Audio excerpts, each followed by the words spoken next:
Bonjour à tous et bienvenue, je m'appelle Gabriel, bienvenue pour celles et ceux qui me découvrent dans cette vidéo.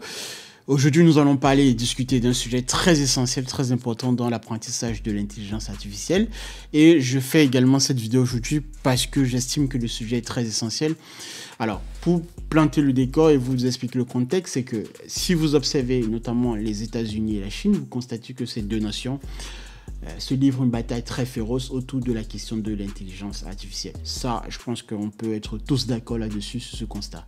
Simplement, ce que vous ne voyez pas derrière, et l'élément essentiel, c'est que ces deux nations, lorsqu'on observe de plus près, disposent des meilleurs mathématiciens. D'accord ? Que ce soit ingénieur mathématicien ou ingénieur mathématicien appliqué, dans tous les cas, le point convergent, la particularité et l'intersection entre les deux nations en question, vous allez voir que l'apprentissage des mathématiques est quelque chose qui est mis en avant.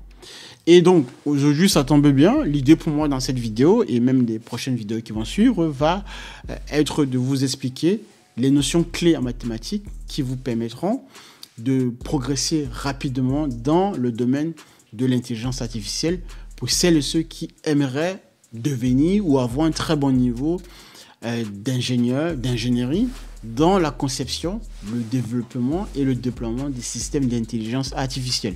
Je m'adresse à ces personnes-là. Pour le reste, vous pouvez rester, il n'y a pas de souci, mais principalement pour celles et ceux qui voudraient comprendre comment est-ce que tous ces algorithmes derrière fonctionnent en quelque sorte avec un niveau très pointu.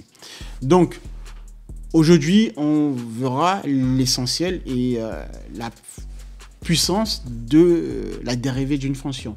Dérivée d'une fonction, vous avez vu cela en classe de terminale, en tout cas, si vous avez un petit souvenir de vos cours de mathématiques. La dérivée d'une fonction renseigne effectivement sur la croissance, la variation, la monotonie d'une fonction en question en mathématiques. Et l'idée ici, c'est de pouvoir voir comment cela est utilisé pour créer ou bien pour améliorer un système d'intelligence artificielle. Alors, principalement, c'est quoi? Vous avez une fonction, d'accord? Une fonction ici en mathématiques pour l'intelligence artificielle, ça sera l'expression qui modélise justement la fonction d'apprentissage de notre solution d'intelligence artificielle. Vous prenez ChatGPT, donc que ce soit les versions GPT 3, 4, 5, etc. Même chez Anthropic ou chez Gemini, côté Google.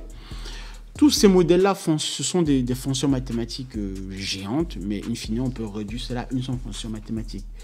Et l'ensemble des couches de neurones dans un réseau, ce sont des millions de fonctions comme ça, disposées entre elles. Donc, in fine, à la fin, vous rassemblez tout cela, vous avez une seule fonction mathématique géante qui dispose des millions de paramètres, et voire des milliards, voilà, en fonction des capacités de calcul des modèles. Donc, dans tous les cas, vous avez une fonction qui dispose des millions de paramètres. Ces millions de paramètres-là, vous les avez déjà manipulés quand vous étiez au lycée avec des fonctions d'une seule variable. Des fonctions d'une seule variable, par exemple, de très simples fonctions comme ça, f de x égale x carré. Vous avez appris à dériver ces fonctions, d'accord?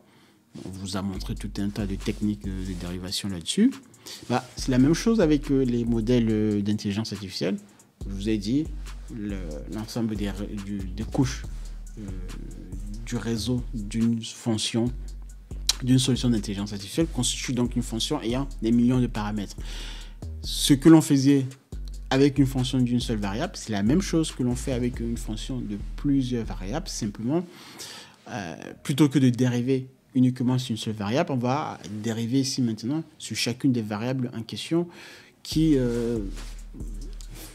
fait en sorte que la fonction est une dépendance. Donc, dériver une fonction sur plusieurs variables, sur plusieurs paramètres, on va appliquer ce que l'on appelle le gradient, effectivement. Donc, le gradient, les dérivées partielles de la fonction sur ces variables constitutives. C'est exactement la même chose, simplement puisque on a des millions de paramètres, donc de millions de variables, dérivés à la main, ce que l'on faisait à la main, c'était pas... À la main, dériver plusieurs fonctions de millions de fois, ça peut pas être possible. On va dire, c'est pas pratique. Donc, qu'est-ce qu'on va faire? On va utiliser justement des algorithmes qui vont nous permettre de mettre tout cela, de fourrer tout cela dans un programme informatique. D'accord? Ce qui donc veut dire que le programme aussi doit être performant, coût, calcul, performance et formule mathématique pour embarquer tout cela. Voilà, donc réellement, déjà en soi, vous avez d'un côté la connaissance mathématique, plus la partie informatique et la partie justement process algorithmique. Vous voyez le champ de l'IA dans lequel on s'y trouve déjà. Mais si à la base, vous ne savez pas comment dériver une fonction, même si vous avez la connaissance informatique, il vous manquera cette partie primordiale qui est la base de mettre sur pied la fonction déjà d'apprentissage. Parce que cette fonction d'apprentissage-là, que ce soit chez OpenAI, chez Google, etc., chez ces grands de la tech, vous avez des mathématiciens, des gars qui ont poussé l'apprentissage mathématique assez très très loin pour pouvoir créer ces fonctions-là. Même aujourd'hui, lorsqu'on fait du machine learning, l'apprentissage automatique, il y a des techniques justement pour faciliter la mise sur pied de cette fonction-là parce que c'est une fonction critique, d'accord? Il faudrait qu'elle puisse être stable dans la durée pour représenter assez bien notre modèle, le modèle que l'on essaye de modéliser, le phénomène en question. Et si on n'a pas une fonction avec des variables constitutives, des variables essentielles pour modéliser le phénomène en question, on va avoir une mauvaise lecture du phénomène et donc pas représentative de la question du sujet ou du problème. Ça, c'est la base déjà pour établir une fonction viable ou assez viable. Et après cela, la partie dérivée, etc., va nous renseigner sur son aspect d'apprentissage. Comment est-ce que un phénomène naturel, en général, ce sont des phénomènes qui ne sont pas linéaires. Donc la linéarité dans la vie, c'est très très rare. Par conséquent, donc il faut être capable de mettre sur pied un modèle, une fonction mathématique qui va modéliser le phénomène et pouvoir renseigner sur les changements du phénomène en question. Ce que l'on va appeler par exemple les inférences, en quelque sorte, lorsque des événements X à temps différents vont se produire. Tous ces aspects-là, ces compréhensions-là vont être bien embarqués et bien étudiés à partir justement de la dérivation des fonctions mathématiques. Donc c'est très très essentiel, très très important. Pour celles et ceux qui veulent vraiment se lancer dans l'IA et avoir un niveau très très simple. Vous avez par exemple un simple programme ici pour trouver le minimum d'une fonction, d'accord? Ou les minima en général.